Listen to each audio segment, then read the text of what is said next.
Back to the AB English channel. In this video I'm going to teach you that how can we learn English in 30 days. زمونږ تاسو ته په دغه ویډیو کې د انګلیش د زده کولو طریقه وښیم چې تاسو څنګه کولی شئ چې انګلیش په 10 ورځو کې زده کړئ. 10 ورځو کې یا 10 ورځو نه کم وخت کې تاسو انګلیش څنګه زده کولی شئ. نو دغه سټیپونه موږ سره ډېر ایزي دي او تاسو باید دا ویډیو آخره پورې وګورئ ځکه که چېرته تاسو نه یو سټیپ تېر شو نو دا ډېر مهم سټیپونه دي. نو تاسو بیا انګلیش امید لرم چې تاسو بیا انګلیش زده نه کوي او چېرته تاسو دغه 15 وړه سټیپونه ښه تفصیل سره وکتل او ښه په غور سره فکر ورته وکړه غور سره ورته وکتل نو تاسو به ډېر ښه زده کوئ. نو راځئ چې دغه سټیپونه زه تاسو ته ووایم. اول خبر خو دا ده چې دغه ویډیو د هغه چا لپاره ده څوک چې غواړي چې زه انګلیش څنګه زده کړم په کومه طریقه یې ووایم یا زما انګلیش زده ده خو ما ته دا ذهن ته راځي چې ته په انګلیش کې تا نه مسټیک کېږي یعنی انګلیش زه وایم خو ما نه ګرامټیکل مسټیک کېږي یا انګلیش ما نه وکابلري داسې ورډز مسټیک کېږي یا دا رقم که بعضې کسانو ته دغه مسله وي وایي زه چې یو بل کس مې مخې ته ودرېږي نو زه انګلیش نشم ویلی نو دغه ویډیو ستا لپاره ده که چېرته دغه خبرې تعقیبي نو دا ویډیو ستا لپاره ته باید ویډیو مکمل وګوري. نو اول ټیپ موږ سره څه ده اول ټیپ موږ سره دا ده کله چې ته سهار راپاسې سهار نه تر ماسخوتنه پورې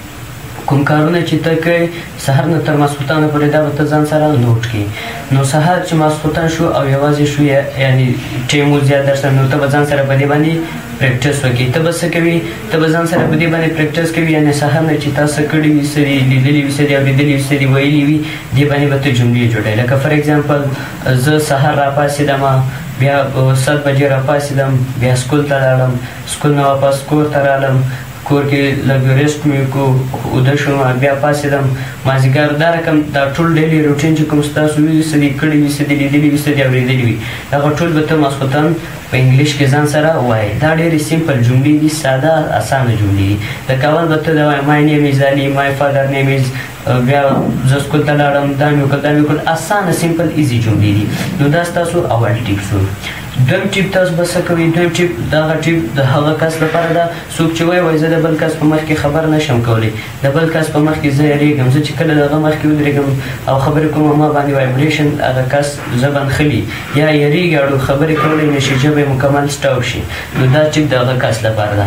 تاسو به څه کوئ کله چې تاسو دغه ډیلي روټین چې کوم اول ټیپ ما تاسو ته وښودو دغه به تاسو وایئ خو د یو شیشې مخې ته به ودرېږئ او شیشې ته به ګورئ ځکه شیشې کې تاسو ته خپل شکل ښکاري نو هغه شکل تاسو ته به داسې وي چې لکه دوم سړي مخې ته تاسو ولاړئ او خبرې کوئ نو تاسو به د شیشې مخې ته ودرېږئ او په انګلیش به دا ډیلي روټین وایي چې دا مې وکړل داسې مې وکړل داسې مې وکړل دا مې ولیدل دا مې ویلې نو دغه ټیپ به تاسو د شیشې مخکې وایي ځکه شیشه به ستاسو نیکسټ پرسن وي دویم کس به وي. نو دغه تاسو 10 ورځو پورې جاري وساتئ نو تاسو به انګلیش ډېر امپروو شي او د بل کس په مخ کې به تاسو هېڅ کله نه یېرېږئ او تاسو کې به کانفیډنس سیوا شي. دریم سټیپ دا د موږ سره چې کله تاسو دا ډیلي روټین وایي نو تاسو به خپل ریکارډر آن کړئ که هغه د لیپټاپ ریکارډینګ وي در سره یا د موبایل ریکارډر وي در سره یا بل څه مایک ریکارډر وي در سره نو تاسو چې کله دا جملې ځان سره وایي تاسو به دا ریکارډر آن کوئ او دا جملې به ځان سره وایي چې په دې کې څه کېږي نو څه تاسو وایي دا به ځان سره ریکارډ کوئ. نو چې کله تاسو دا ریکارډینګ چالو کړئ او دا ځان سره ریکارډ کړئ دا به ستاسو په ذهن کې ډېر کښېني او ډېر څه به ورنه زده کوئ. او څلورم ټیپ موږ سره دا ده څلورم ټیپ موږ سره ده چې کله تاسو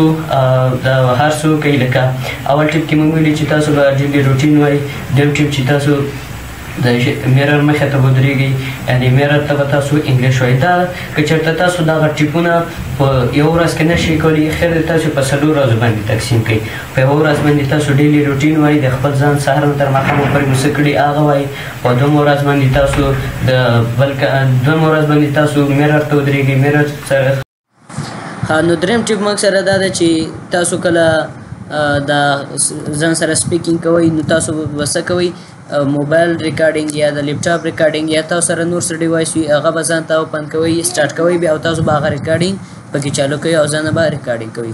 څلورم سټیپ موږ سره دا چې کله تاسو دغه درې سټیپونه وکړئ نو په څلورمه ورځ یا څلورم سټیپ به تاسو څه کوئ تاسو به د هر څه ځان سره لیکئ یعنی چې څه مو کړي هغه به هر څه تاسو ځان سره لیکئ ځکه چې اول تاسو ووایئ تکرار پې وکړئ او بیا تاسو هغه ځان سره لیکئ نو ستاسو دماغ ډېر فوکس ورباندې کوي او ډېر ژر بس تاسو دغه زده شي یعنی هغه شیان کوم چې تاسو په تېرو سټیپونو کې ویلي دي یا مو اورېدلي دي هغه ټول هر څه به تاسو خپل ځان سره نوټ کې لیکئ نو ستاسو زر تر زره انګلیش زده شي او ډېر په اسانه سره به تاسو انګلیش چالو کړئ امید لرم تاسو به دغه سټیپونه زده کړي وي که چېرته په چینل باندې نوي یئ او سبسکرایب کړی مو نه وي سبسکرایب یې کړئ درسره مخکې شیر کړئ